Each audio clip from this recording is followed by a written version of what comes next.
I had a call yesterday with a long-term client and now friend, Jeff Hurd, who's a semi-retired investor, but for many years was the global head of sales strategy and enablement at Thomson Reuters. And Jeff called because he wanted to talk about discovery, just a thought he'd had on discovery. And this is sort of my life now. Some people want to have these really, really interesting conversations about their deep thoughts on sales. And Jeff had this thought, which I thought was really provocative and it's kind of got me thinking. So, Brent, I was thinking about discovery. One of the things we don't really talk about very much is that, we spend all this time training sellers to think about what they want to, quote unquote, discover about a customer's business, about their needs, about their priorities, et cetera.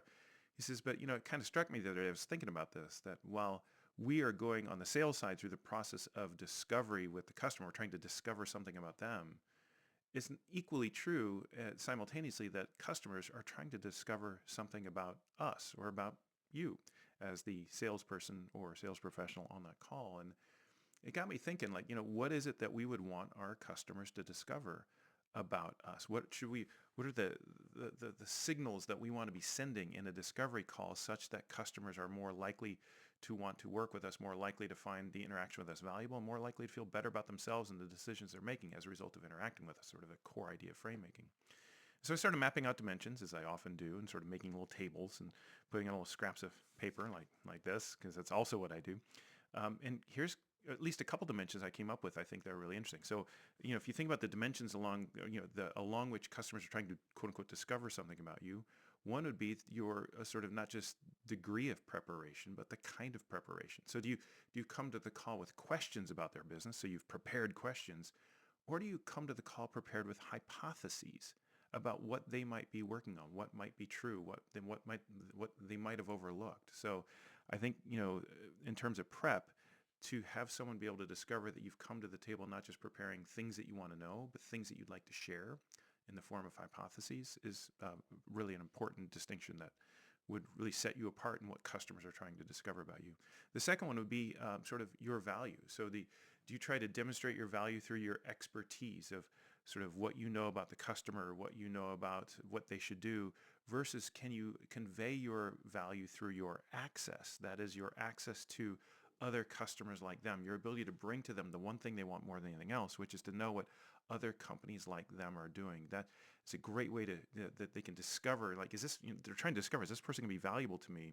And one of the best ways for them to be valuable to you is to give them or be able to provide to them the thing that they really want, which is just views, perspectives, ideas from other companies like them. So think about how they can discover that about you in your discovery calls. The third one of four would be the kind of guidance that you're willing and able to provide. Is it guidance on your product and your features and your use cases and how to get the most value from you? Or is it really guidance on how they might go through this decision-making process inside their own company? Can you show up to the table in a way that is effectively demonstrates your ability to play the role of sort of decision coach or buying Sherpa, which is something, of course, core to the frame making sale, is adopting that role by engaging in this process of what we've come to call frame making. And the fourth of them is essentially something very basic and something sort of more general and amorphous, but sort of they want to discover, like, what are you like as a human being, and what might the nature of this human connection be? Is it kind of performative? Is there really no connection there at all? Maybe you say some nice things about the weather and we have a quick chat about kids, and that's all very nice and well and good, but versus a true level of empathy. Like, this person kind of gets me. They kind of understand where I'm coming from, or at least they're curious enough to ask. And then we can have this sort of human connection, not just at the level of what we want to know from each other, but this real human connection around sort of how we feel about sort of this process that we're going through, about the world that we live in. And so, if you move from sort of question-based prep, sort of expertise-based value, the guidance around, sort of supplier-centric guidance, and then performative humanity. And we take that, and if your customers, that's kind of what they're looking for, and if that's what they discover, is like, this isn't really valuable.